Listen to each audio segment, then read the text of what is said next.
Ассалаумағалейкум құрметті көрермендер, сіздермен Жеке Продакшн арнасы. Бүгінгі видеода сіздерге өзімнің басымнан өткен оқиғаны айтып бергім келіп отыр. Бұл менің каналыма жат контент, яғни менің каналымда бұндай видеолар болмаған, бірақ сіздерге ұнайды деген ойдамын. Егер де ұнаса лайктарыңызды басып отырыңыздар, ал біз видеомызды бастаймыз.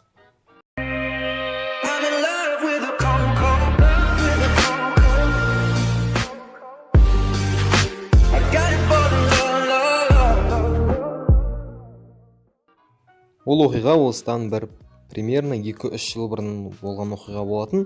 Ол қалай болды? Бұрында кішкентай кезде үй жақта ойнап жүретін түгіміз, барлығыңыз бала кездеріңізде ойнаған боларсыздар.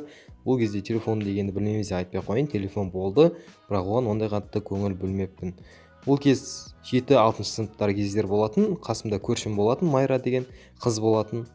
Сол үй жақта барлығымыз ойнайтын тұғымыз. Сол кезде бір 2-3 достарымыз шықпай қалды. Сөйтіп сол қызбен қасымда тағы бір кішкентай досым бар, сол үшеуміз жүрген болатынбыз. Сөйтіп біз бұрындары емес, сол кездерде үй жағымызда кішкентай мусор болатын. Сол мусорға барып аэрозоль, андай машина красклейтін, и потом әжетханада иіс кетіретін себетіндер болатын. Сондай себетіндер тауып алып, от жағып, яғни спич жағып тұрып, соны жаққан кезде от шығатын түгін. Сол жалынға біз қызығып, сондай істейтін түгіміз.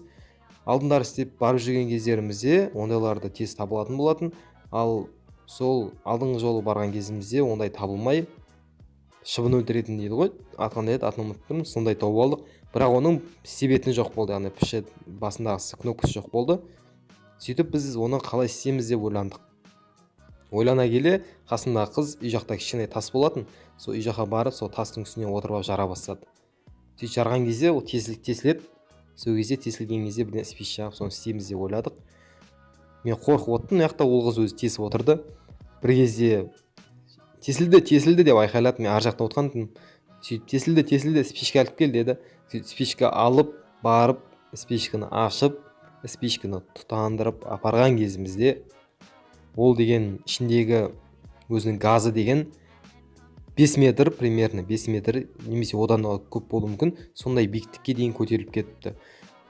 Және де оның ішіне шығып атқан несі, күші, қандай көп деген күшпен шығып атыр, біз оны байқамай, бірден барып, дәл алдына келіп, пышылдап атқан бетімізге пышылдап тұрып, соның үстіне апарып спичка жақтық.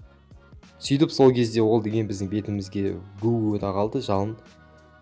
Біз айқайлап, үйді есін айналып, үй болатын, сол үйдің алдында отқанбыз, үйді айналып, көршіміздің моншасы бар болатын, сол моншаға барып, ішіндегі толып тұрған суға барып, бетіміз тығып, ана жалын деген енді басылмай баратыр.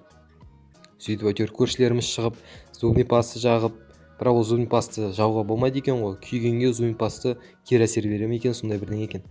Сөйтіп скорый келіп, әйтеуір ақ пена алып, соны жағып, сәл-пәл ыстығы кетіп, нормально болдық. Одан кейін больницаға 2-3 апта жатып шықтық. Аллаға шүкір, қазір бәрі жақсы. Тек қана күйіктің аздаған орындары қалып қойған, бетінде Аллаға шүкір ештеңе қалмады. Тек қана мойын жақтарда сәл-пәл қалғаны болмаса. Бірақ ол да ондай қатты білінбейді. Бірақ не дегенмен орны қалған. Достар, сіздерге ұнады деген ойдамын. Ұнаса лайктарыңызды басыңыздар, каналға жазылыңыздар. Комментарияға қалдырып кетіңіздер өз ойларыңызды. Сіздерге бұл видео ұнады деген ойдамын. Егер де ұнамаса да айтып кетіңіздер. Бұл бірінші видео, сондықтан да қатты сынамаларыңызды сұраймын. Келесі кездескенше қош, сау болыңыздар.